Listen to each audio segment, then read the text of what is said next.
Last ক্লাসে আমরা আমাদের গাউস শুরু করছিলাম। তো আমরা গাউসের সূত্র কি জিনিস এবং গাউসের ফর্মুলা এগুলো আমরা লাস্ট ক্লাসে জেনেছিলাম।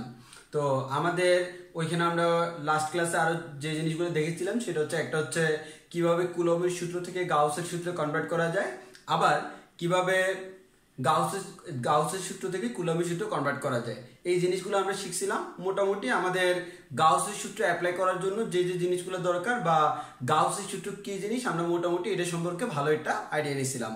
তো আজকে আমাদের মেইন কাজ সেটা হচ্ছে এই গাউসের সূত্রটা আমরা কিভাবে অ্যাপ্লাই করব বা আমাদের কোন কোন জায়গায় আমরা গাউসের সূত্রটা ব্যবহার করতে পারি সেই জিনিসগুলো আমরা শিখব। তো আমাদের গাউসের সূত্র ব্যবহার করার জন্য আমরা গত ক্লাসের গাউসের সূত্রটা আমরা একটু স্মরণ করাই দিব এবং তার সাথে সাথে আজকের ক্লাসটা করার জন্য যে যে জিনিসগুলো আমাদের প্রয়োজন বা আমাদের যে জিনিসগুলো জানা দরকার সেগুলো থেকে আমরা শুরু করব। তাহলে সবাই একটু খেয়াল করে দেখো, এখন আমরা আগের ক্লাসে একটা কথা বলছিলাম, আমাদের গাউসিয়ান তল বলে একটা কথা আছে। এই গাউসিয়ান তল কি জিনিস? আমরা বলতে পারি কোন একটা আধান বা আমাদের অনেকগুলো আধান তাদেরকে ঘিরে বিজ্ঞানী গাউসের মতে আমরা একটা তল বিবেচনা করি বা একটা তল কল্পনা করে নিই। এই যে আমি একটা তল কল্পনা করে নিলাম, এই তলটাকে আমরা বলি গাউসিয়ান তল। এখন কথা হচ্ছে, সাপোজ তুমি একটু খেয়াল করে দেখো, আমার এদিকে যদি দেখো, সাপোজ আমাদের এখানে কোন একটা আধান আছে, এই আধানকে ঘিরে আমি কোন একটা তল কল্পনা করলাম, এই তলটাকে আমরা বলতেছি গাউসিয়ান তল। এখন প্রশ্ন হলো, তুমি যখন একটা গাউসিয়ান তল নিবা, এই গাউসিয়ান তলের যে ভিতরে একটু ভালো করে খেয়াল করো, তুমি যে আধান কাউন্ট করবা সবসময় গাউসিয়ান তলের ভিতরের আধানগুলা। যেমন আমি যদি বলি আমার এই তলের ভিতরে আধান আছে Q1 পরিমাণ, এই তলের বাইরে আধান আছে Q2 পরিমাণ, বাইরে এদিকে আছে Q3 পরিমাণ। আমি Q2 Q3 এগুলো দেখবো না, আমি দেখবো শুধুমাত্র Q1। এর মানে গাউসিয়ান তলটা হচ্ছে একটা আবদ্ধ তল বা বদ্ধ তল। এই বদ্ধ তল যতগুলো আধানকে আবদ্ধ করে রাখলো আমরা শুধু তাদেরকে কাউন্ট করব। তাহলে আমরা বলতে পারি এখানে বাইরে যে আধানগুলো আছে তাদেরকে আমি কাউন্ট করবো না, আমি শুধুমাত্র ভিতরে কাউন্ট করব। এখন প্রশ্ন হলো, গাউসিয়ান তলের ভিতরে কি শুধুমাত্র একটাই আধান থাকবে? না, আমাদের গাউসিয়ান তলের ভিতরে তিন ধরনের কাহিনী হতে পারে। একটা হচ্ছে আমাদের কোনো আধানই থাকবে না, আরেকটা হচ্ছে শুধুমাত্র এক ধরনের আধান থাকবে, আরেকটা হচ্ছে অনেকগুলো আধান থাকতে পারে। তো আমাদের এখন প্রশ্ন হলো, যদি একাধিক আধান থাকে তখন আমরা কি করব? তাহলে একটু গত ক্লাসটা আমরা একটু স্মরণ করি। আমরা লাস্ট ক্লাসে দেখছিলাম যে আমাদের গাউসের সূত্র আমরা এভাবে বলতে পারি, গাউসের সূত্রটা এভাবে বলা যায়, আমাদের প্লাস পাই ইকুয়ালস টু আমরা বলতে পারি আমাদের Q divided by epsilon naught. এই যে কিউটা ছিল আমাদের মোট আধান। এখন আমার কথা হলো, আমার তো আধান একটা না হয়ে অনেকগুলো হইতে পারে, ওই জন্য আমরা এখানে সামেশন অফ কিউ ইউজ করব। তাহলে এই সামেশন অফ কিউ মানে কি? এই সামেশন অফ কিউ মানে হচ্ছে গাউসিয়ান তলের ভিতরে কি পরিমাণ আধান আছে। আবারও বলতেছি, এই সামেশন অফ কিউ মানে কি? গাউসিয়ান তলের ভিতরে কি পরিমাণ আধান আছে, এই টোটাল আধানটা হচ্ছে সামেশন অফ কিউ। আমরা কয়েকটি एग्जांपल দেখি। দেখো, আমাদের এখানে চারদিকে একটা গাউসিয়ান তল আছে, এই গাউসিয়ান তলের ভিতরে একটা Q1 আধান আছে, এখানে Q2 আধান আছে আমার এখানে। একটু ভালো করে খেয়াল করে দেখো, আমরা ধরে নিলাম আমাদের Q1 যে আধানটা সেটা হচ্ছে ধনাত্মক, এটা হচ্ছে আমার ধনাত্মক আধান, আর Q2 আধানটা হচ্ছে আমার ঋণাত্মক আধান।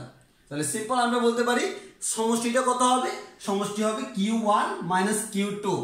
একইভাবে একটা +3 কুলম্ব আর একটা -5 কুলম্ব, সমষ্টি কত হবে? -3 + 5 দ্যাট মিন্স -2 কুলম্ব। তাহলে আমরা একটা কথাই বলতে পারি, সেটা হচ্ছে ভিতরে যতগুলো আধান আছে সবগুলোকে তুমি যোগ করবা। এমন না যে শুধু মানগুলা, ধনাত্মক হলে ধনাত্মক চিহ্ন, ঋণাত্মক হলে ঋণাত্মক চিহ্ন সহ যোগ করে সমষ্টি যেটা পাবো সেটা কার মান? সামেশন অফ কিউ এর মান। তাহলে এখন থেকে আমি ফর্মুলা জানি, এটা pi equals to summation of Q divided by epsilon naught. এখন আসি, তাহলে আমরা এখানে পাইলাম কি? Q1 - Q2, কারণ এটা হচ্ছে ধনাত্মক, এটা ঋণাত্মক। একইভাবে ধরে নিলাম আমার এটা তলের মধ্যে প্লাস কিউ আছে আবার মাইনাস কিউ আছে। তাহলে আমরা যদি টোটাল আধান নিই, টোটাল আধান কত হবে? টোটাল আধান হবে প্লাস কিউ মাইনাস কিউ। তাহলে বুঝতে পারতেছো এই যে plus Q R minus Q যোগ করলে কত হবে? 0।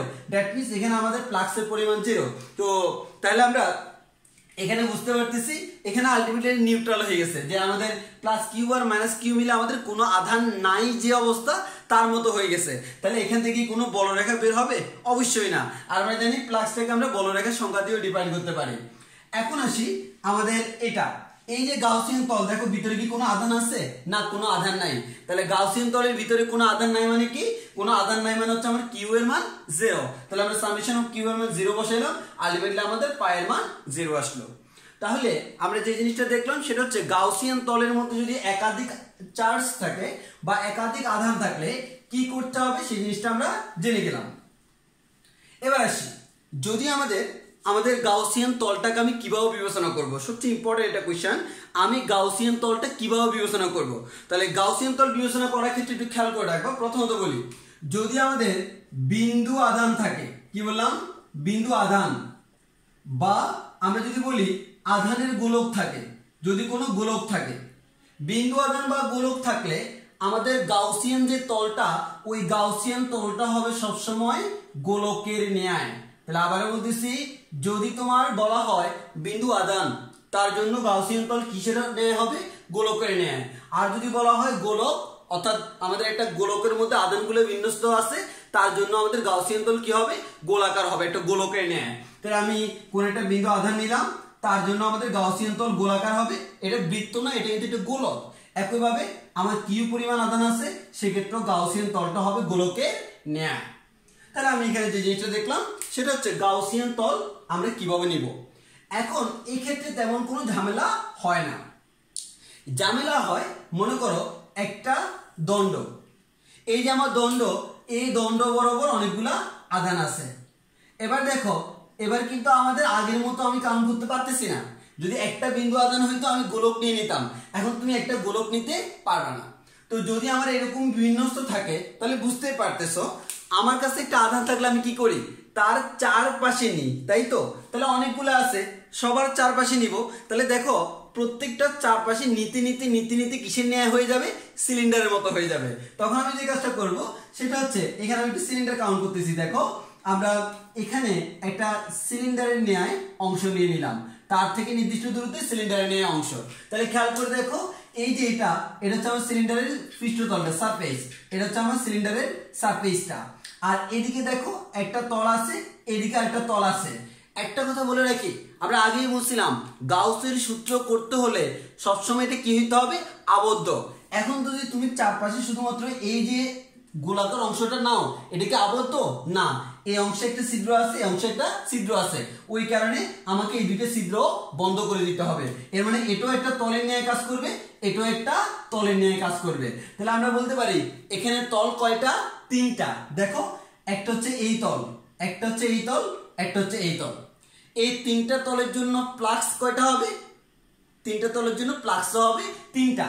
এটার জন্য phi 1, এটার জন্য phi 2, এটার জন্য phi 3। কিন্তু আমি তো ফর্মুলা শিখছিলাম কি? আমি formula শিখছিলাম phi equals to summation of q divided by epsilon naught। এখন সামেশন অফ কিউ মানে কি? ওই যে গাউসিয়ান তল একটা থাকতে পারে, একাধিকও থাকতে পারে। একটা থাকলে একটা দ্বারা আবদ্ধ আধান, একাধিক থাকলে সবগুলো দ্বারা আবদ্ধ আধান। এই সবগুলো দ্বারা আবদ্ধ আধান, এই আধানের মান হচ্ছে সামেশন অফ কিউ।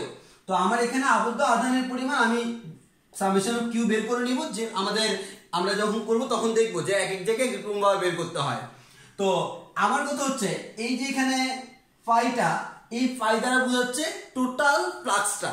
এই টোটাল ফ্লাক্স যদি আমি বের করতে যাই, এখানে দেখো ফ্লাক্স কিন্তু একটা না, ফ্লাক্স হচ্ছে কয়টা? 3টা। ওই কারণে আমরা এখন থেকে শিখবো, আমাদের ফর্মুলা হচ্ছে আসলে এটা, summation of pi equals to summation of Q divided by epsilon not.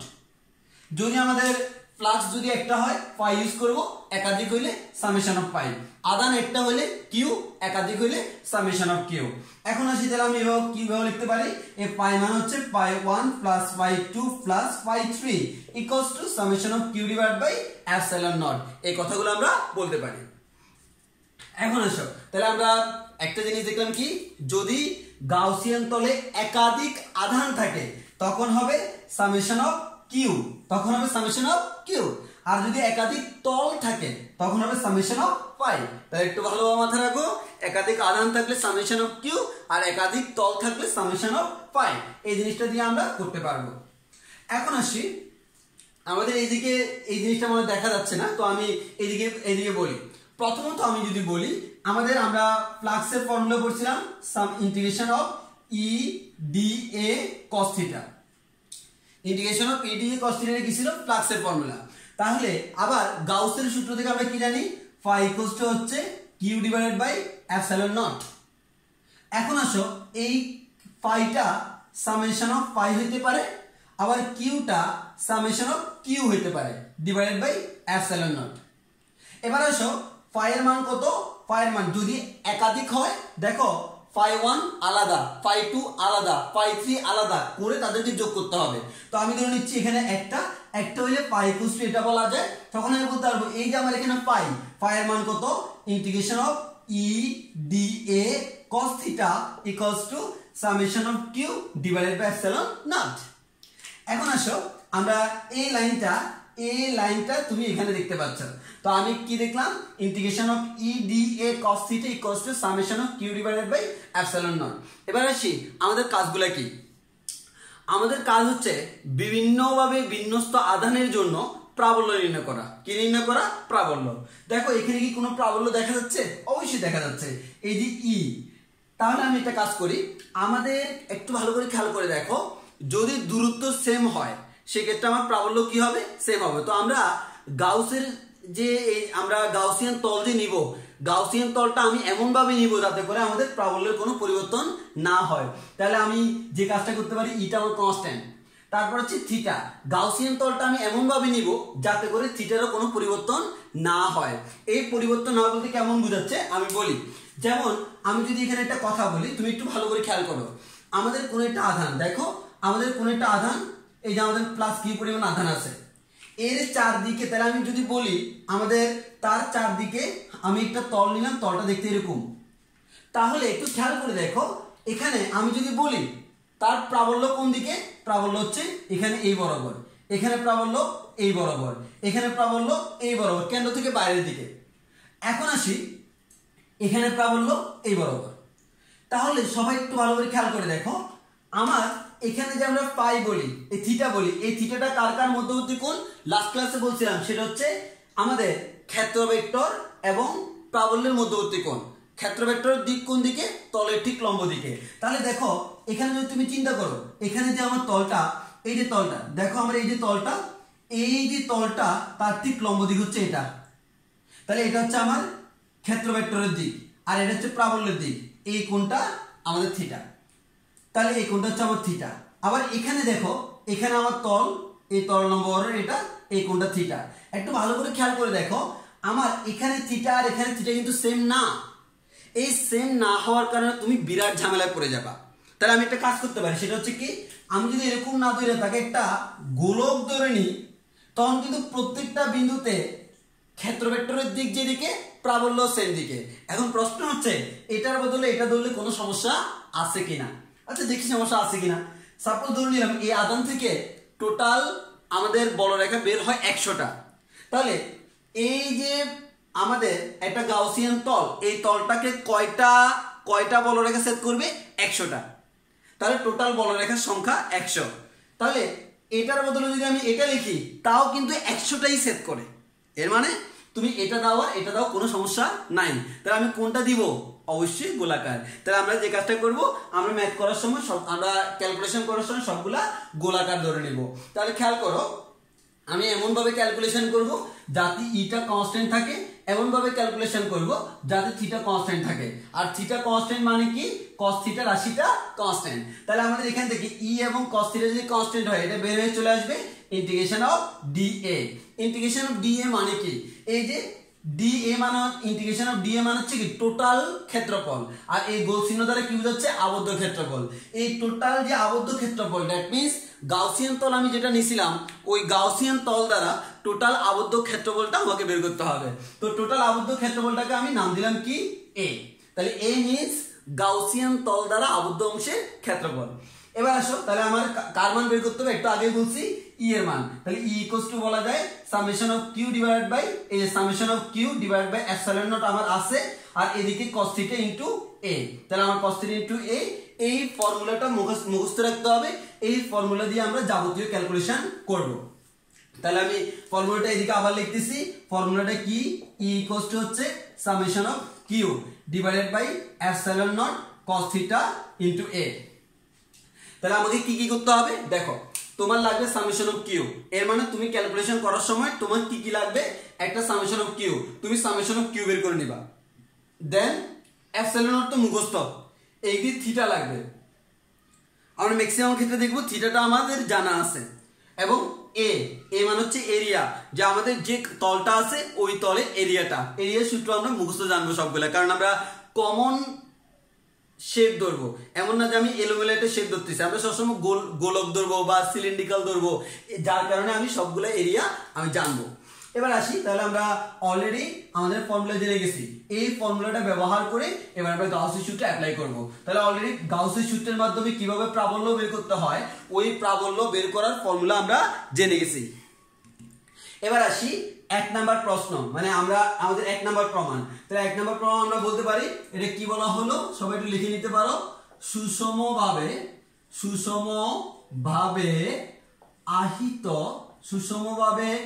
আহিত গোলাকার খোলকের জন্য বিভিন্ন বিন্দুতে প্রাবল্য নির্ণয়। তো এখানে তোমাকে একটা জিনিস মাথায় রাখতে হবে, আমরা দুইটা জিনিস বলবো। একটা হচ্ছে আমার খোলক মানে হচ্ছে ফাঁপা, তাহলে আমি একটু বলে নিই, একটা হচ্ছে এখানে তোমরা কনফিউজ হয়ে যায় না, একটা হচ্ছে ফাঁপা গোলক যেটা আমরা খোলক বলতেছি, আর আরেকটা হচ্ছে আমাদের নিরেট গোলক। আমরা দুইটা কনসেপ্ট পড়বো, একটা হচ্ছে ফাঁপা আর একটা হচ্ছে নিরেট। তো তোমাকে একটু বলে রাখি, তোমাকে যখন বলা হবে ফাঁপা গোলক, এই কথাটার মানে কি, এই যে দেখো ভিতরে ফাঁকা, তাহলে আমার আধানগুলো কি থাকবে, আধানগুলো আমার শুধুমাত্র তার পৃষ্ঠের মধ্যে বিন্যস্ত থাকবে, আর ফাঁপা গোলকের ভিতরে কোনো আধান থাকে না। আর যদি তুমি নিরেট গোলক নাও, তখন দেখা যাবে আধানগুলা বাইরে না, আধানগুলা ভিতরে সুষমভাবে বণ্টিত আছে। কারণ আমরা আমাদের এখানে প্রমাণ করার সময় আমি সবসময় ধরে নেব কি, সুষমভাবে আহিত। তাহলে আমাদের যদি ফাঁপা গোলক বলা হয় পৃষ্ঠের মধ্যে সুষমভাবে বণ্টিত, আর যদি নিরেট গোলক বলা হয় ভিতরে পুরো গোলকের মধ্যে সুষমভাবে বণ্টিত। ওই কারণে আমি প্রথমে ফাঁপা গোলক করব, দেন আমি নিরেট গোলক করব। তো তাহলে আমরা একটু শুরু করি, প্রথমে ফাঁপা গোলকটা করি। তুমি যদি ফাঁপা গোলক করতে যাও তাহলে একটু ভালো করে খেয়াল করো, আমাদের এখানে ফিগারটা ড্র করি আমরা। প্রথমত আসি, আমাদের একটা গোলক আছে, যে গোলকটা হচ্ছে আমাদের এটা, এই গোলকের যে ব্যাসার্ধ, তাহলে আমাদের এই যে গোলকটা, এই গোলকের ব্যাসার্ধ আমি ধরে নিলাম আর, তাহলে আমাদের আর ব্যাসার্ধের একটা গোলক। তো এই আর ব্যাসার্ধের গোলকের মধ্যে আমার যেই পরিমাণ আধান আছে, ওই আধানের নাম দিলাম আমি কিউ, এর মানে এর মধ্যে কি পরিমাণ আধান আছে, এই আধানগুলো আমাদের কি হবে, তার পৃষ্ঠের মধ্যে বিন্যস্ত আছে। তাহলে আমাদের এই আহিত গোলক, তার মধ্যে আধানগুলো পৃষ্ঠের মধ্যে বিন্যস্ত আছে। তো আমাদের যে কাজটা করতে হবে, আমরা এখন যে কাজটা করব, আমরা গাউসের সূত্র অ্যাপ্লাই করব। গাউসের সূত্র অ্যাপ্লাই করে আমরা কি বের করব, প্রাবল্য বের করব। কিন্তু কোথায় প্রাবল্য বের করব, আমরা মেইনলি 3টা জায়গায় প্রাবল্য বের করব। কোথায় কোথায় খেয়াল করো, একটা হচ্ছে গোলকের বাইরে কোন একটা বিন্দু, আরেকটা হচ্ছে গোলকের পৃষ্ঠের কোন একটা বিন্দু, আরেকটা হচ্ছে গোলকের ভিতরে কোন একটা বিন্দু। তাহলে আমি 3টা জায়গায় বের করব, আমার একটা হচ্ছে সারফেসের জন্য, আরেকটা হচ্ছে পৃষ্ঠের জন্য, আরেকটা হচ্ছে আমার ভিতরের জন্য। তাহলে আমি 3টা জিনিস বের করব কি কি, আমার প্রথম হচ্ছে আমাদের ইন ভিতরটা কত, এরপর আমি আউট বাইরেটা কত, দেন আমার সারফেসটা কত, তাহলে সারফেস কত। তাহলে আমি 3টা বের করব, এর বাইরে প্রাবল্য কেমন হয়, পৃষ্ঠের প্রাবল্য কেমন হয়, ভিতরের প্রাবল্য কেমন হয়। এবার আসি, তাহলে আমি প্রথমে আমাদের বাইরে বের করা শুরু করি। কোথায় বের করব, বাইরে।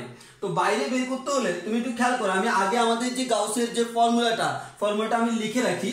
ফর্মুলাটা আমাদের কি, ফর্মুলাটা হচ্ছে আমাদের এই যেখানে লিখে রাখি, E equals to summation of Q divided by epsilon naught cos theta into a। তো তোমার একটু খেয়াল করে দেখো, প্রথমে তুমি কোথায় বের করতেছো, আউটে। তাহলে আমি ই আউট বের করব। তাহলে আমি বলতে পারি ই আউট। আউটের জন্য আমাদের কি হয় খেয়াল করো, তো তোমার এখানে আমি যে কাজটা করতেছি, আমাদের আউটের বিন্দু হচ্ছে এটা। তো আমি বলছিলাম যে যে পয়েন্টে তুমি গাউসের সূত্র অ্যাপ্লাই করবা ওই পয়েন্ট দিয়ে কি করতে হবে, একটা গাউসিয়ান তল বিবেচনা করতে হবে। আর গোলাকার আধানের জন্য তলটা কেমন হয়, গোলাকার। তাহলে আমি এই যে গোলাকার একটা গাউসিয়ান তল বিবেচনা করলাম, এটা হচ্ছে আমার সেই গাউসিয়ান তল, যেটা কিসের ন্যায়, গোলকের ন্যায়। এই যে আমাদের গোলাকার আমি গাউসিয়ান তল বিবেচনা করলাম, সেন্টার থেকে এর দূরত্ব আমি ধরে নিলাম x, এই দূরত্ব কত ধরে নিলাম x। তাহলে সেন্টার থেকে আমার দূরত্বটা যদি x হয়, তাহলে একটু ভালো করে খেয়াল করি আমার কি কি লাগবে। প্রথম কথা, তোমার এখানে কিউ পরিমাণ আধান আছে, এবং গাউসিয়ান তলটা এখানে থাকুক আর এখানে থাকুক আর এখানে থাকুক অথবা আরেকটু ভিতরে থাকুক, যেখানে থাকুক না কেন, দেখো তার দ্বারা আবদ্ধ আধানের পরিমাণ কত, কিউ। তাহলে আমি একটা কথাই বলতে পারি, আমার টোটাল সামেশন অফ কিউ এর মান হচ্ছে কিউ ডিভাইডেড বাই আমাদের এপসাইলন নট বসে যাবে cos থিটা। আচ্ছা বলো তো থিটা মানে কি, আমাদের ক্ষেত্র ভেক্টর এবং প্রাবল্যের মধ্যবর্তী কোণ। তুমি যদি এখানে একটা +1 রাখো, তাহলে সে এই দিকেরটা প্রাবল্য ক্রিয়েট করবে ই, এবং এই তলের ঠিক লম্ব দিকে আমার ক্ষেত্র ভেক্টর এ, তাহলে মধ্যবর্তী কোণ কত, 0। তাহলে আমরা বলতে পারি থিটা ইকুয়ালস টু হচ্ছে 0 ডিগ্রি। থিটা ইকুয়ালস টু 0 হলে cos 0 এর মান কত, cos 0 এর মান হচ্ছে 1। তাহলে আমরা বলতে পারি আমাদের cos 0 ডিগ্রির মান হচ্ছে 1। তাহলে আমাদের এখানে এটার মান আসবে 1 ইনটু হচ্ছে আমাদের কি, ক্ষেত্রফলটা বসাতে হবে a। তাহলে a এর মান কত বলো তো, এটা হচ্ছে একটা গোলক, তাহলে গোলকের পৃষ্ঠতলের ক্ষেত্রফল হচ্ছে কত, আমরা বলতে পারি 4 পাই r স্কয়ার। তাহলে আমরা এখানে বলতে পারি আমাদের 4 পাই ব্যাসার্ধ কত x, তাহলে 4 পাই x স্কয়ার। তো আমরা একটা কাজ করতে পারি, এটাকে সাজাইয়ে আমরা এভাবে লিখতে পারি, সেটা হচ্ছে 1/4 পাই এপসাইলন নট, এই যে 4 pi epsilon naught into Q divided by x square. তাহলে দেখো আমাদের আউটের জন্য আমি ফর্মুলা পেয়ে গেলাম। এবার আসে সারফেস, তাহলে আমি ই সারফেস করি, ই সারফেস ইকুয়ালস টু, আচ্ছা বলো তো এই সারফেসের মধ্যে আধান কি পরিমাণ আছে, ওই যে আগের মতো কিউ। তাহলে আমরা বলতে পারি সারফেসের মধ্যে কিউ, এদিকে এপসাইলন নট আর এদিকে তো 1, কারণ থিটার মান তো এখানে 0। এবার এই তল যদি বিবেচনা করি এখানেও 0, আর এদিকে হচ্ছে 4 পাই। এবার তো আমি সারফেসে করতেছি, এই সারফেসের জন্য ব্যাসার্ধ কত r, তাহলে এখানে 4 পাই r স্কয়ার। তখন আমরা বলতে পারবো 1/4 pi epsilon naught Q divided by r square, এটা হচ্ছে ফর্মুলা। দেন লাস্ট ওয়ান আমি যদি বলি ভিতরে, তাহলে ই ইন, ভিতরে যদি আমরা বের করি তাহলে আমাদের ভিতরে কি আসে খেয়াল করে দেখো। ভিতরে, আচ্ছা এর ভিতরে আধানের পরিমাণ কত, 0।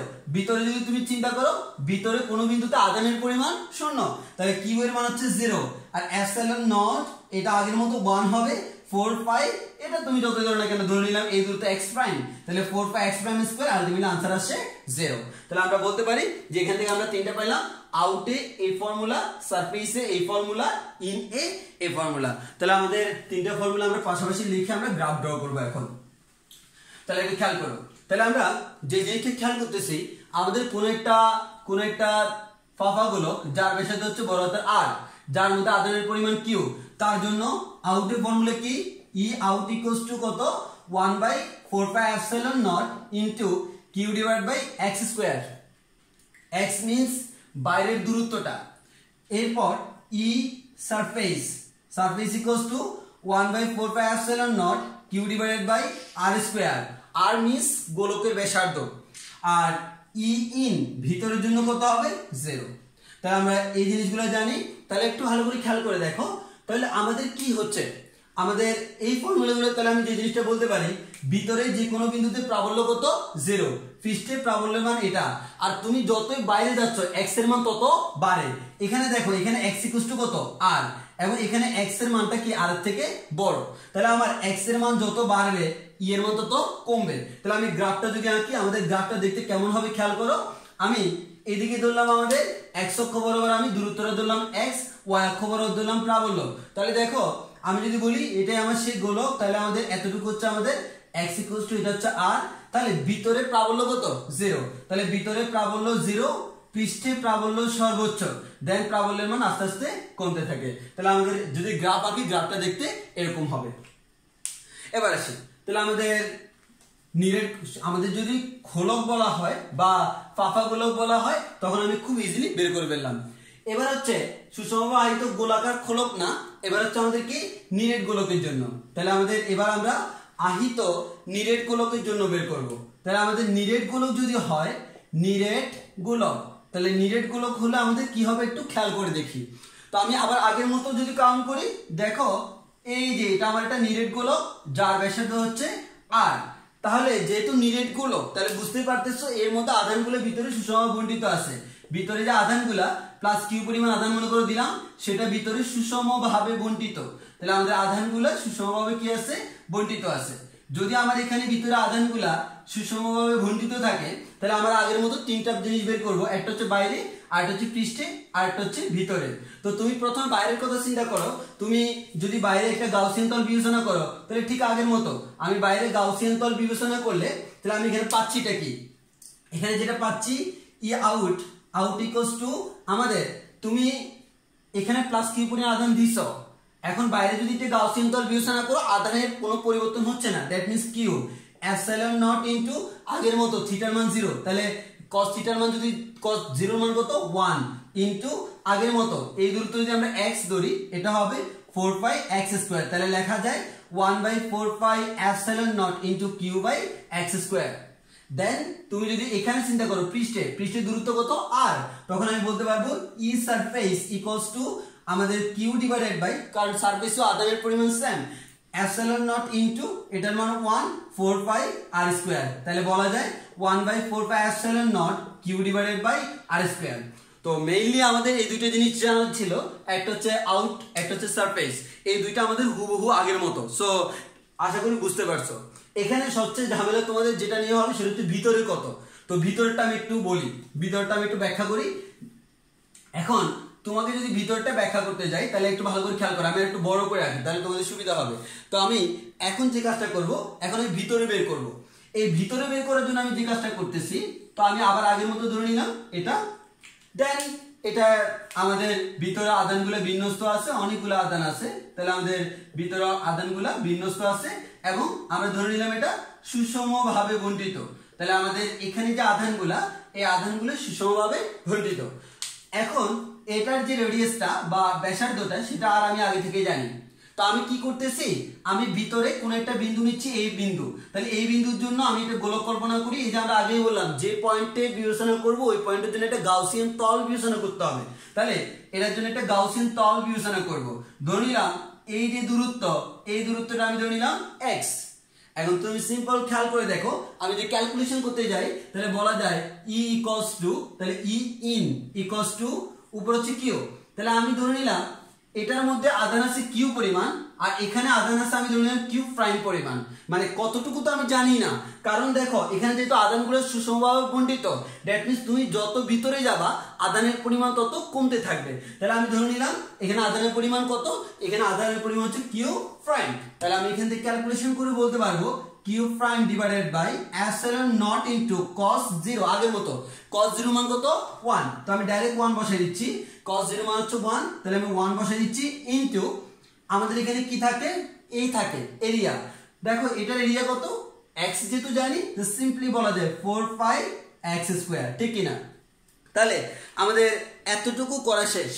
বা আমরা এটাকে আরেকটা, যে তোমাদের বইয়ের মতো ধরলে এই x না ধরে এটাকে বইতে আমাদের ছোট হাতের r ধরা হয়েছে, তখন তোমার এখানে 4 পাই ছোট হাতের r স্কয়ার, এটা কোনো ব্যাপার না।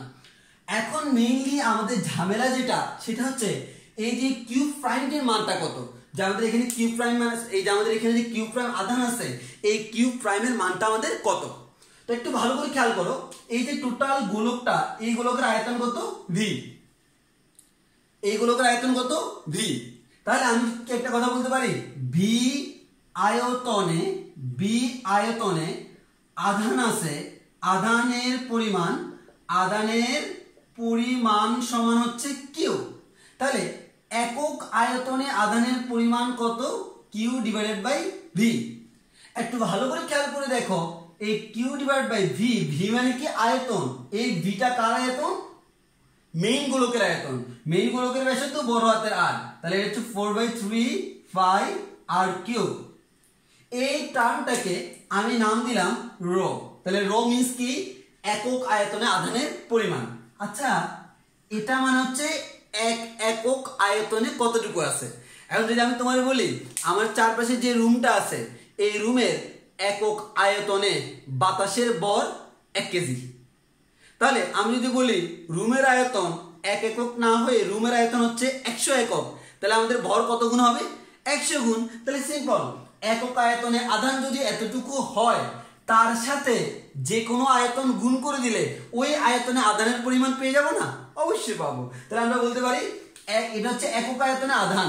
তাহলে আমি যদি বলি এখানে কি পরিমাণ আধান আছে, ওই কিউ প্রাইম ইকুয়ালস টু কত, এই কিউ প্রাইম মানে হচ্ছে একক আয়তন এটা ইনটু, তাহলে আমি বলতে পারি একক আয়তন ইনটু আমাদের ওই আয়তনটা। তাহলে একক আয়তনে আধানের পরিমাণ ইনটু যতটুকু আয়তনে বের করব, এই যতটুকু আয়তন কত, এই আয়তনটা, এটা হচ্ছে 4/3 ছোট হাতের আর কিউ, কারণ এটা ছোট্ট গোলকটা, এই ছোট্ট গোলক। তাহলে এখন একটু খেয়াল করো, রো এর মান কত? রো এর মান হচ্ছে আমরা এখানে দেখলাম এটা হচ্ছে কিউ ডিভাইড বাই 4/3 আর কিউ। দেখো ক্যালকুলেশন করলে 4/3 কাটাকাটি, তাহলে বলা যায় আমাদের ছোট হাতের আর কিউব ডিভাইডেড বাই বড় হাতের আর কিউব ইনটু কিউ, এটা হচ্ছে কিউ প্রাইমের মান। তাহলে আমি কিউ প্রাইমের মান পেয়ে গেছি। এখানে তোমাকে যে জিনিসটা বুঝতে হবে, ছোট হাতের আর আর বড় হাতের আর এর মধ্যে পার্থক্য। বড় হাতের আর মান হচ্ছে যে গোলকের জন্য আমি কাউন্ট করতেছি ওই গোলকের ব্যাসার্ধ, আর ছোট হাতের আর মানে কি, ছোট হাতের মান হচ্ছে আমি গোলকের ভিতরে কতটুকু দূরত্বে আছি। তাহলে কেন্দ্র থেকে ভিতরের যে কোনো বিন্দুতে দূরত্ব হচ্ছে ছোট হাতের আর। তাহলে তুমি এই মানটা এখানে বসালে কি হয়, এখানে কিউ প্রাইমের মান r cube divided by r cube into q, এদিকে এপসাইলন নট ইনটু 4 ছোট হাতের আর স্কয়ার। এই যে দেখো এখানে আমাদের আর স্কয়ার আর কিউব কাটাকাটি করতে পারি, আর স্কয়ার আর কিউব কাটাকাটি করলে একটা আর থাকে। তাহলে আমি সাদা লিখতে পারি কিভাবে, 1/4 এপসাইলন নট ইনটু, দেখো এখানে আছে আমাদের এই যে কিউ ডিভাইড বাই, এখানে আছে r q divide by R q, আর এখানে আরেকটা আর রয়ে গেছে। তাহলে আমাদের এখানে আমরা বলতে পারি যে কিউটা এখানে দিই, আরটা আমি সাদা লিখতেছি, এটা সাদা লিখে ফেলি আর ডিভাইড বাই আর কিউ। তাহলে আমরা বলতে পারি আমাদের ভিতর হচ্ছে ইন ইকুয়ালস টু, আমরা বলতে পারি এই জিনিসটা in equals to Q divide by 4 epsilon naught আর ডিভাইডেড বাই আর কিউ। তাহলে আশা করি বুঝতে পারছো। যদি তোমাকে নিরেট গোলক বলা হয় তাহলে আমাদের বাইরে এবং সারফেসে আগের মতো, কিন্তু ভিতরের জন্য ফর্মুলাটা চেঞ্জ হবে। আর ছোট হাতের আর মান হচ্ছে কেন্দ্র থেকে ভিতরে কতটুকু দূরত্বে আছে, এবং বড় হাতের আর মান হচ্ছে ওই গোলকের ব্যাসার্ধটা আসলে কতটুকু। তাহলে আশা করি বুঝতে পারছো যে আমরা কিভাবে করব। এবং তোমাদের হোমওয়ার্ক থাকলো যে এখানে যে তিনটা পাইলাম, একটা হচ্ছে ইন আউট আর একটা হচ্ছে সারফেস, এটার জন্য তুমি গ্রাফ আঁকবা। আমি বলে দিই গ্রাফটা দেখতে এরকম হবে, গ্রাফটা হবে দেখতে এরকম। কেন এরকম হবে সেটা আশা করি তোমরা নিজেরা করতে পারবে, না পারলে কমেন্টে জানিয়ে দিও। তো তোমরা গ্রাফটা ট্রাই করবা, ওই তিনটা ফর্মুলা থেকে তুমি খুব ইজিলি এই গ্রাফটা অঙ্কন করতে পারবা। তাহলে আমাদের টোটাল দুইটা প্রমাণ শেষ। একটা হচ্ছে আমাদের যদি বলা হয় গোলক, আমাদের যদি বলা হয় নিরেট গোলক তার জন্য শেষ, আর যদি বলা হয় ফাঁপা গোলক তার জন্য শেষ। আমরা গোলকের তিনটা পজিশনে বের করতে পারি, একটা হচ্ছে গোলকের পৃষ্ঠে, আরেকটা হচ্ছে গোলকের ভিতরে, আরেকটা হচ্ছে গোলকের বাইরে। এই তিনটে পজিশনে এখন বললে আশা করি সমস্যা নাই। আর পরীক্ষায় তোমাদের প্রমাণগুলো করা লাগবে না, আমি তোমাদের বুঝার সুবিধার্থে প্রমাণগুলো করাচ্ছি, কারণ প্রমাণগুলো জানা থাকলে প্রশ্ন যেভাবে ঘুরাক না কেন তোমার কোনো সমস্যা হবে না। তো এখন তাহলে আমরা তোরা পরীক্ষার জন্য জাস্ট ফর্মুলাগুলো মুখস্থ রাখলে হবে, ফর্মুলাগুলো বসাই দিয়ে তুমি ম্যাথ করে ফেলতে পারবা। এবার আসি আমরা আরেকটা প্রমাণ করব, সেটা হচ্ছে অসীম দৈর্ঘ্যে, আমাদের একটু লিখে রাখতে পারো, অসীম দৈর্ঘ্যে সরু ও সুষম দণ্ডের জন্য প্রাবল্য, দণ্ডের জন্য নির্দিষ্ট দূরত্বে প্রাবল্য। তাহলে তার জন্য আমাদের কি, দণ্ডের জন্য আমাদের দণ্ডের নির্দিষ্ট দূরত্বে বলতে আসলে আমাদের দণ্ডের নির্দিষ্ট দূরত্বে না বলে আমরা এভাবে বলতে পারি দণ্ডের নিকটে, অর্থাৎ দণ্ডের কাছাকাছি কোনো বিন্দুতে, দণ্ডের নিকটে তড়িৎ প্রাবল্য নির্ণয়। তো একটু খেয়াল করি, তাহলে অসীম দৈর্ঘ্যের কোন একটা সরু সুষম দণ্ডের জন্য তড়িৎ প্রাবল্য। তাহলে অসীম দৈর্ঘ্যের এবং আমাদের এটা হচ্ছে সুষম, আমাদের সরু, এবং এটা হচ্ছে সুষম বলতে আমরা সুষম বা আহিত বোঝাচ্ছি, এটা সুষমভাবে আহিত, অর্থাৎ আমাদের আধানগুলো বিন্যস্ত আছে। তাহলে আমি যদি বলি আমার সেই দণ্ডটা, ওই দণ্ডটা হচ্ছে আমার এই দণ্ড, সরু সুষম দণ্ড। তাহলে এই দণ্ডের মধ্যে আধানগুলো কি আছে, সুষম বা আহিত, এবং এটা হচ্ছে অসীম দৈর্ঘ্যের একটা দণ্ড।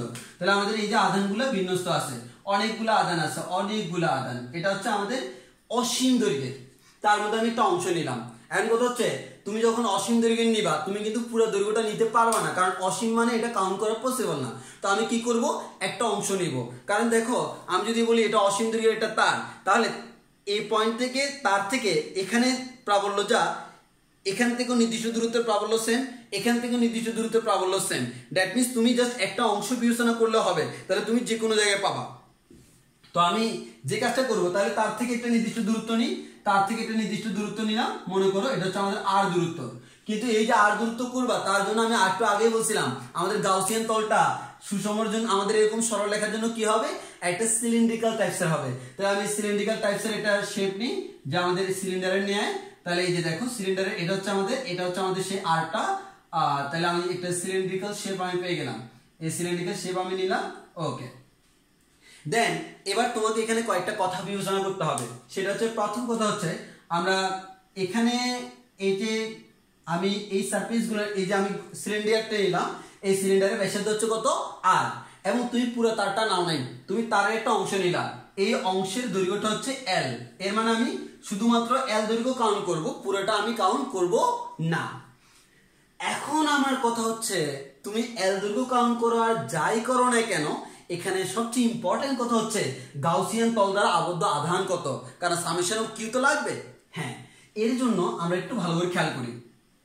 এই ক্ষেত্রে তোমাকে একটা নতুন টার্ম দেওয়া থাকবে, সেটা হচ্ছে একক দৈর্ঘ্যে কি পরিমাণ আধান আছে। কারণ এটা হচ্ছে সরু সুষম দণ্ড, তাহলে সরু যে দণ্ডটা ওই দণ্ডে আধান অনেক আছে, কিন্তু তার একক দৈর্ঘ্যে আধান যদি জানি, এল দৈর্ঘ্যে আধানটাও বের করতে পারবো আগের মতো। তো আমার এখানে যে জিনিসটা তোমার একক দৈর্ঘ্যে বের করা লাগে না, তারা দিয়েই দেয়। তাহলে আমি জাস্ট এটা বলে নিই, একক দৈর্ঘ্যে যে আধান, একক দৈর্ঘ্যে আধান তাকে আমি নাম দিব ল্যামডা।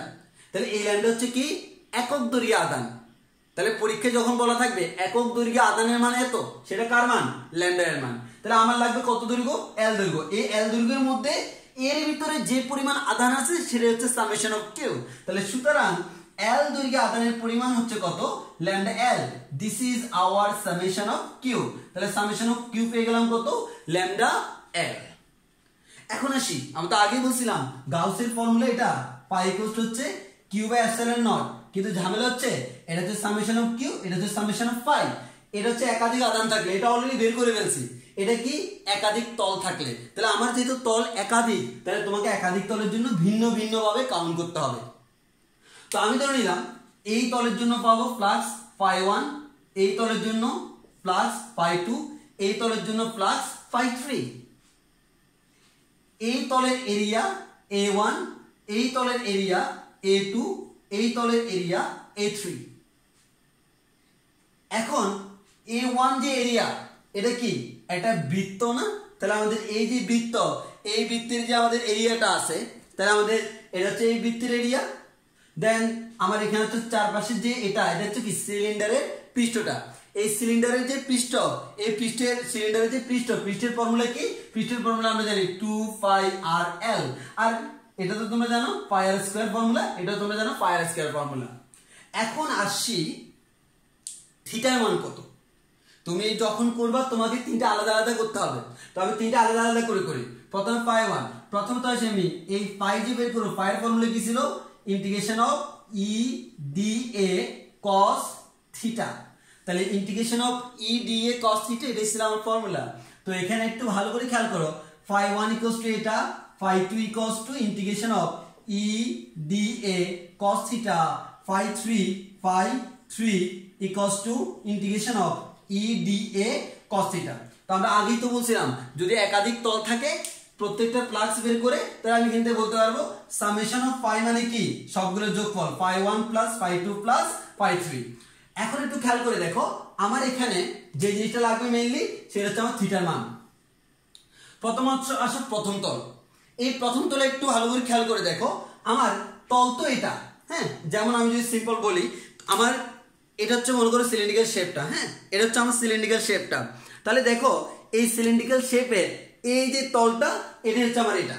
তাহলে বলো তো এই তলের লম্ব কোন দিকে, তোমার দিকে না? তাহলে এই তলের লম্ব হচ্ছে তোমার দিকে। তাহলে আমরা এখান থেকে বলতে পারি এখানে তল, এই তলের ক্ষেত্র ভেক্টর হচ্ছে এদিকে, কারণ আমরা জানি কি ক্ষেত্র ভেক্টর তলের লম্ব দিকে। তাহলে বলো তো এই তলের জন্য কত, তাও এই তলের জন্য ক্ষেত্র ভেক্টর হচ্ছে এইদিকে। তাহলে আমাকে এবার বলো তো এই তলের জন্য কোন দিকে, এইদিকে, এখানে হইলে এদিকে, এখানে হইলে এদিকে, কারণ এটা হচ্ছে বৃত্তাকার। তাহলে আমি এটার জন্য বলতে পারি এই পয়েন্টে এদিকে ক্ষেত্র ভেক্টরের দিক। এবার আছে প্রাবল্যের দিক। প্রাবল্য মানে কি, প্রাবল্য আমরা বলছিলাম যে পয়েন্টে প্রাবল্য বের করবে সেই পয়েন্টে একটা +1 দাও, সেই দিকে যাবে সেটা হচ্ছে তার দিক। এখানে একটা +1 দিলে দিক কোন দিকে, এই দিকে, এখানে +1 দিলে দিক এদিকে, এখানে +1 দিলে দিক এদিকে, কারণ তোমার সেন্টারে আমার আধান আছে, তুমি পৃষ্ঠে যত আধান দাও না কেন তার দিকটা বাইরের দিকে। তাহলে খেয়াল করে দেখো এখানে প্রাবল্য যেদিকে এটাও সেম দিকে, দ্যাট মিন্স থিটার মান 0।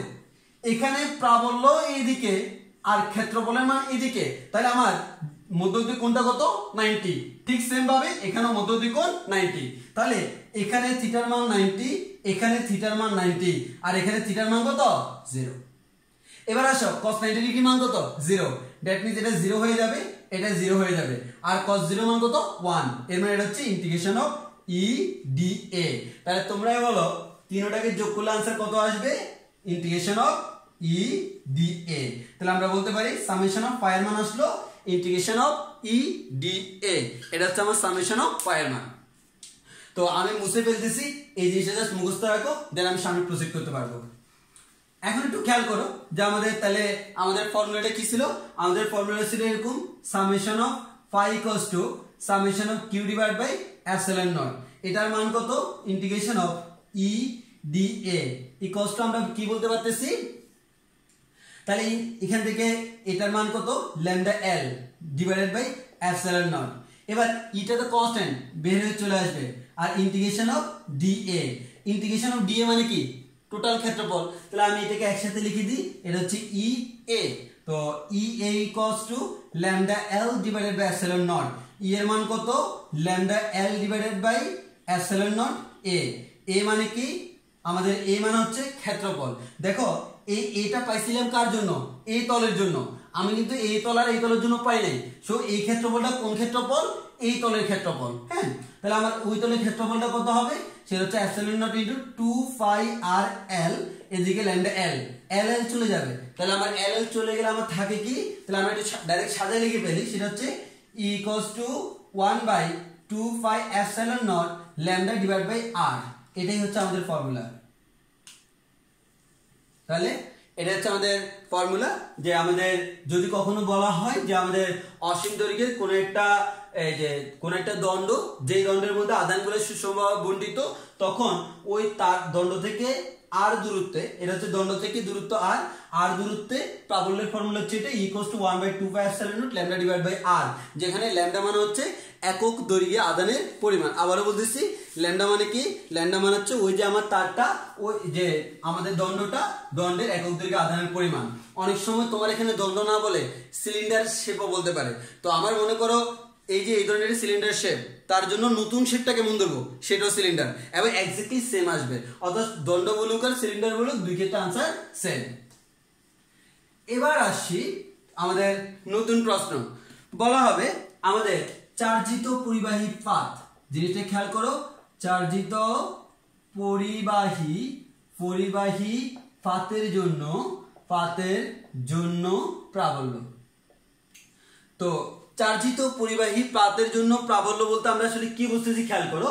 আমাদের এখানে যে জিনিসটা সেটা হচ্ছে এরকম একটা পাত আছে, এই যে আমাদের মনে করো একটা এই যে পাতলা শীট আছে, পাতলা শীট বা পাত আছে, ওই পাতের মধ্যে আমার আধানগুলো বুঝতে পারতেছে বিন্যস্ত থাকবে, আমার আধানগুলা পাতের মধ্যে ছড়ানো ছিটানো আছে। আর আমাদের তো সবগুলোর মধ্যে সেম কথাই, সবগুলো কিভাবে বণ্টিত, সুষমভাবে বণ্টিত। এখন দেখো আমাদের এরকম যখন থাকবে, তুমি তখন কি করতে হবে, আমি তো বলছিলাম যে গাউসিয়ান তল ধরার নিয়ম দুইটা, একটা হচ্ছে হয় গোলক ধরবো আর একটা হচ্ছে সিলিন্ডার ধরবো। গোলক তো বিন্দু আধান বা গোলাকার আধানের জন্য, অন্য সব ক্ষেত্রে সিলিন্ডার। তো আমি যে কাজটা করবো, এখানে জাস্ট একটা অংশ নাও, এই অংশটা একটা গোলাকার অংশ নাও, পুরোটা নেওয়ার কোনো প্রয়োজন নাই। তাহলে আমি এই অংশটাকে আমি এটাকে বিস্তৃতি করব, বিস্তৃতি করে একটা এই যে সিলিন্ডার শেপ নিলাম। তাহলে বুঝতে পারতেছো, এই যে সিলিন্ডার শেপ নিলাম, তাহলে আমাদের এই যে, তাহলে আমাদের সিলিন্ডার শেপ বুঝতে পারতেছো। অর্থাৎ জিনিসটা হচ্ছে এরকম, এরকম একটা শীট, তার এদিকে সিলিন্ডার, এই যে মানে তার একটা অংশ দিয়ে জাস্ট এটা সিলিন্ডারের শেপ চলে গেছে, অর্থাৎ এটার ঠিক সেন্টারে বা এখানে এটার ঠিক লম্বা হবে আমার তলটা আছে। তো এখন আমাকে এই জিনিসটা সলভ করতে হবে, সেটা হচ্ছে তাহলে আমি এখানে একটু ভালো করে খেয়াল করে দেখি, তাহলে এখানে ওই যে আগের মতো হুবহু সিলিন্ডার, তাহলে এখানে আমার সিলিন্ডার, তাহলে এখন তোমরা বলো এখানে তল, এখানে যে শেপটা, এই শেপের মধ্যে তল কয়টা আছে? এখানেও তল 3টা, যে আমাদের এটা হচ্ছে একটা phi1, এটা হচ্ছে একটা phi2, এটা হচ্ছে একটা phi3। তো আমি আগের মতো থিটাটা বের করে ফেলি। তো থিটা বের করতে হলে দেখো আমি তো প্রথমে ক্ষেত্র ভেক্টর বের করব। এই তলের জন্য ক্ষেত্র ভেক্টরের দিক হচ্ছে এইদিকে, এটা হচ্ছে ক্ষেত্র ভেক্টরের দিক। এই তলের জন্য ক্ষেত্র ভেক্টরের দিক হচ্ছে এইদিকে, আর এই যে এই তলের জন্য ক্ষেত্র ভেক্টরের দিক কোন দিকে? এই তলের জন্য ক্ষেত্র ভেক্টরের দিক এইদিকে, এটা হচ্ছে তার ক্ষেত্র ভেক্টরের দিক। এবার আসি প্রাবল্যের দিক। এখন দেখো, এখন হচ্ছে জাস্ট এই যে আমাদের মনে করো এটা, এই যে এটার মধ্যে মনে করো যে আমাদের আধানগুলো ছড়াই ছিটে আছে। তুমি যদি এখানে কোনো একটা পয়েন্ট নাও, দেখো এই পয়েন্ট নিচ্ছি মানে কি, এই পয়েন্টে যদি আমি কোনো একটা একক ধনাত্মক রাখি, তাকে সে কি করবে? বিকর্ষণ করবে না? এর মানে প্রাবল্য সবসময় এই তলের লম্ব দিকে। তাহলে এই তলের লম্ব দিকে যদি প্রাবল্য হয়, তাহলে আমি এখান থেকে বলতে পারি এখানে প্রাবল্যের দিক এইদিকে, এখানে প্রাবল্যের দিক এদিকে, এখানে প্রাবল্যের দিক এদিকে। তাহলে একটু খেয়াল করো, এখানে 90, এখানে আমাদের 0, এখানে 0। তো আমি আবার আগের মতো বের করি, সেটা হচ্ছে প্রথমটার জন্য আমি বলতে পারবো যে আমাদের phi1 আমরা বলতে পারি কি, দেখো integration of E D A cos theta, হ্যাঁ, E D A cos theta. তো আমি একটা কাজ করি তোমাদের সুবিধার জন্য, এটাকে এভাবে লিখতে পারি না, ই cos theta integration of D A, integration of D A মানে এ, অর্থাৎ এক কথায় ই cos থিটা এ তো লেখা যায়। তো আমি ডাইরেক্ট ই cos থিটা এ লিখি তোমাদের সুবিধার্থে। তাহলে আমি এখানে যে কাজটা করতে পারি সেটা হচ্ছে phi1 ই cos থিটা a1, আর এখানে phi2 ই cos থিটা a2, phi3 ই cos থিটা a3। এখন দেখো আমার এখানে cos phi1 মানে এটার জন্য cos কত? 0, cos 0 মানে 1, এর মানে ই a1, এটার জন্য 0, এটার জন্য ই a3। দেখো এটার ক্ষেত্রফল হচ্ছে a1, এটার ক্ষেত্রফল হচ্ছে a3। আলটিমেটলি বলো তো, এটা সিলিন্ডারের এই তল আর এই তলের ক্ষেত্রফল কেমন? সমান। তো আমি এটাকে নাম দিলাম a, এটাকেও নাম দিলাম a, তাহলে এটা হয়ে যায় ই এ, এটা হয়ে যায় ই এ। তাহলে খেয়াল করো তো, টোটাল সামেশন অফ পাই সমান কত হয়? E A plus 0 plus E A, that means 2 E A, ঠিক কি না? তো তাহলে সিম্পল আমরা জেনে গেলাম আমাদের summation of pi equals to 2 E A. তো আমরা ফর্মুলা লিখে ফেলি। ফর্মুলা হচ্ছে কি, আমাদের summation of pi equals to summation of Q divide by epsilon naught, এটা হচ্ছে 2 E A equals to summation of Q divide by epsilon naught. এখন আমাকে বের করতে হবে কি, সামেশন অফ কিউ। আচ্ছা দেখো, আমি ধরে নিলাম এখানে যে আমি সিলিন্ডারের শেপটা ধরলাম, তার ব্যাসার্ধ ধরে নিলাম আর, হ্যাঁ, এই সিলিন্ডারের ব্যাসার্ধ। এখন আমাদের মনে আছে চার্জের তলমাত্রিক ঘনত্ব নামে আমরা একটা কনসেপ্ট পড়ছিলাম। তাহলে সেক্ষেত্রে আমরা পড়ছিলাম এই যে আমাদের একক ক্ষেত্রফলে, হ্যাঁ, তাহলে আমাদের একক ক্ষেত্রফলে আমাদের আধানের মান হচ্ছে সিগমা। সিগমা মানে কি, আমাদের একক ক্ষেত্রফলে চার্জের পরিমাণ বা আধানের পরিমাণ। তাহলে একক ক্ষেত্রফলে যে চার্জ ছিল বা আধান ছিল সেটা হচ্ছে আমাদের সিগমা। তাহলে এই যে এই ক্ষেত্রফল যদি এ হয়, এই ক্ষেত্রফলটা যদি এ হয়, এই ক্ষেত্রফলটা কত? তাও এ। তাহলে এই ক্ষেত্রফলে কত বলতো? Sigma A. তাহলে আমি জেনে গেলাম আমার এখানে ক্ষেত্রফলটা হচ্ছে সিগমা এ। তাহলে আমাদের এই ক্ষেত্রফলে টোটাল যে আধানের মান সেটা হচ্ছে সিগমা এ, এটা হচ্ছে আমার summation of Q. Summation of Q equals to হচ্ছে সিগমা এ। তাহলে summation of Q equals to sigma A divide by epsilon naught. দেখো এ চলে যাবে, ক্যান্সেল হবে, আর ই এর মান কত হয়? E equals to sigma divide by 2 epsilon naught. তাহলে আমরা এটা ফর্মুলাটাকে শিখে রাখবো, ই ইকুয়ালস টু হচ্ছে sigma divided by 2 epsilon naught. সেটা হচ্ছে কার জন্য? কোন একটা যদি এরকম আমাদের কোন একটা এরকম যদি পাথ থাকে, যে আমাদের কোন একটা পাতলা পাত আছে, ওই পাতের জন্য, বা আমাদের চার্জিত কোন একটা পরিবাহী পাত আছে, ওই পাতের জন্য কোন একটা দূরত্বে আমাদের প্রাবল্যের ফর্মুলা হচ্ছে এটা sigma divide by 2 epsilon naught. Calculation করলে তুমি आंसर পেয়ে যাবে। এবার হচ্ছে আমাদের লাস্ট প্রশ্নটা খেয়াল করো। লাস্ট প্রশ্ন হচ্ছে কি, আমাদের লাস্ট প্রশ্ন হচ্ছে চার্জিত, আগে তো পাত ছিল, হ্যাঁ, চার্জিত পরিবাহী পরিবাহী সমান্তরাল পাত, হ্যাঁ, সমান্তরাল পাত চার্জিত দুইটি, হ্যাঁ, দুইটি পরিবাহী সমান্তরাল পাত, অর্থাৎ এই যে একটা হচ্ছে আমাদের এটা আর একটা হচ্ছে এটা। এখানে সবগুলা মনে করো প্লাস আছে, হ্যাঁ, আর এখানে সবগুলা মাইনাস আছে। আশা করি দেখে কোনো কিছুটা মনে পড়ার কথা, সেটা হচ্ছে আমাদের কি আমরা পড়ছিলাম যে আমাদের ধারক, হ্যাঁ, সমান্তরাল পাত ধারক, হ্যাঁ, তার মতোই। তো এই ক্ষেত্রে আমার কি হবে, তো আমরা ওই সমান্তরাল পাত ধারকের মতো এটাকে দেখতে এরকম এভাবে আঁকি, তাহলে সুবিধা হবে, plus plus plus plus plus, আর এটা কিভাবে আঁকছি সেটা বুঝছি, minus minus minus minus minus.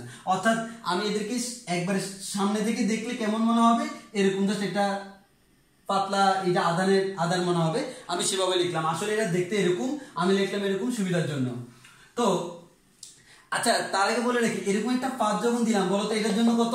এটার জন্য তো অলরেডি আমরা ফর্মুলা শিখছি, ইকুয়ালস টু কত, সিগমা বাই 2 এপসাইলন নট, তাই না?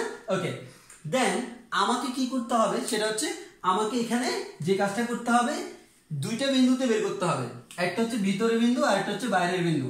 আচ্ছা, এখানে যদি তুমি একটা প্লাস আছে, এটার জন্য মনে করো প্রাবল্য দিলাম E1, এটার জন্য প্রাবল্য E2, এবং সিম্পল হিসাব E1 এর মান কত, sigma divide by 2 epsilon naught, E2 এর মান কত, same, sigma divide by 2 epsilon naught. কারণ এটা আমার দূরত্বের উপর নির্ভর করে না, কারণ এখানে দেখো দূরত্ব কোনো রাশি নাই, তো তাহলে আমি ডিরেক্টলি দূরত্বের উপর যদি ডিপেন্ড করে না, তাহলে এখন দেখি আমার এখানে দিকের কথা, তাহলে প্রথমটার জন্য প্রাবল্য E1, পরটার জন্য E2, তো ভিতরে কোনো বিন্দু মনে করো পি বিন্দু, তাহলে আমাদের পি বিন্দুতে যদি বলি, পি বিন্দুতে কত হয়, পি বিন্দুতে টোটাল প্রাবল্য E ইকুয়ালস টু, এখন দেখো একটা প্লাস 1 যদি এখানে রাখো, এই প্লাস তাকে বিকর্ষণ করবে, এই মাইনাস তাকে আকর্ষণ করবে, এই প্লাস বিকর্ষণ করা মানে হচ্ছে E1 এদিকে, এই মাইনাস আকর্ষণ করা মানে হচ্ছে E2 এদিকে। তাহলে একটু খেয়াল করে দেখো, E1 E2 কি একই দিকে না? একই দিকে হলে কি হয়, যোগ হয়, E1 প্লাস E2, তাহলে বলা যায় E1 প্লাস E2 সমান আমরা বলতে পারি sigma divide by 2 epsilon naught plus sigma divide by 2 epsilon naught, that means E equals to আমরা পাচ্ছি sigma divide by epsilon naught. তাহলে ফর্মুলা পেয়ে গেলাম।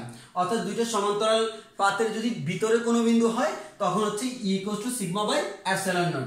এবার যদি বাইরের কোনো একটা বিন্দু Q নিই, দেখো E1 এখানে যদি একটা প্লাস 1 রাখি, এই প্লাস তাকে বিকর্ষণ করে E1 এর দিকে দিকে, এই মাইনাস তাকে আকর্ষণ করে E2 এর দিক এদিকে, তাহলে এবার কি হবে, বিয়োগ হবে। তাহলে আমি যদি বলি Q বিন্দু, যেহেতু বিপরীত দিকে, Q বিন্দুতে যদি বলি E ইকুয়ালস টু হবে আমাদের E1 মাইনাস E2, তাহলে বলা যায় sigma divide by 2 epsilon naught minus sigma divide by 2 epsilon naught, দুইটা সমান, কাটাকাটি, आंसर 0। তাহলে আমরা বলতে পারি দুইটা যদি এরকম সমান্তরাল পাত থাকে, তাদের বাইরে আমাদের কোন বিন্দুতে প্রাবল্যের মান 0, আর যদি তুমি ভিতরে বলো, ভিতরে আমার প্রাবল্যের ফর্মুলা হচ্ছে sigma divided by epsilon naught. তো আমাদের মোটামুটি এতটুকু ছিল আমাদের এই যে স্থির তড়িৎ। আমাদের স্থির তড়িতে এর বাইরে আর কোনো টপিকস নাই। আমরা মোটামুটি আমাদের স্থির তড়িতের ইতিহাস থেকে শুরু করে আমাদের যত জিনিস দরকার সবগুলো আমাদের পড়ানো শেষ। তো তোমাদের আশা করি বেসিকে আর কোনো প্রবলেম থাকার কথা না।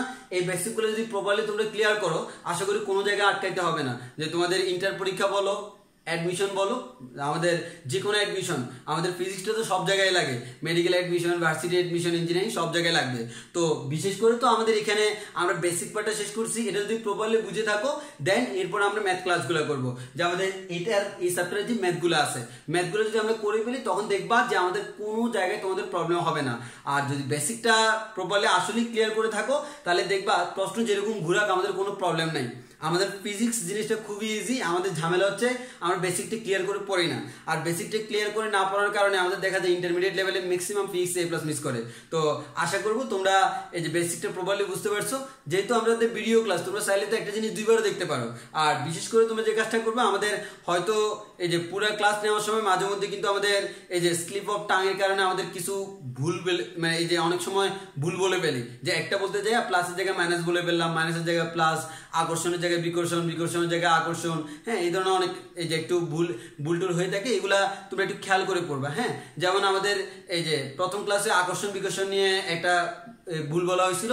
আর আরেকটা হচ্ছে তোমাদের ওই যে আমরা দুইটা গোলক নিয়ে যে বিভিন্ন বিন্দুতে প্রাবল্য বের করছিলাম, প্রাবল্য এবং বিভব, ওই ক্ষেত্রে কিন্তু লাস্টেরটাতে আমাদের R1 R2 লিখছিলাম, সেখানে কিন্তু আমাদের দুইটাই আর হবে। তো এগুলো হচ্ছে তোমরা একটু দেখে শুনে করবা।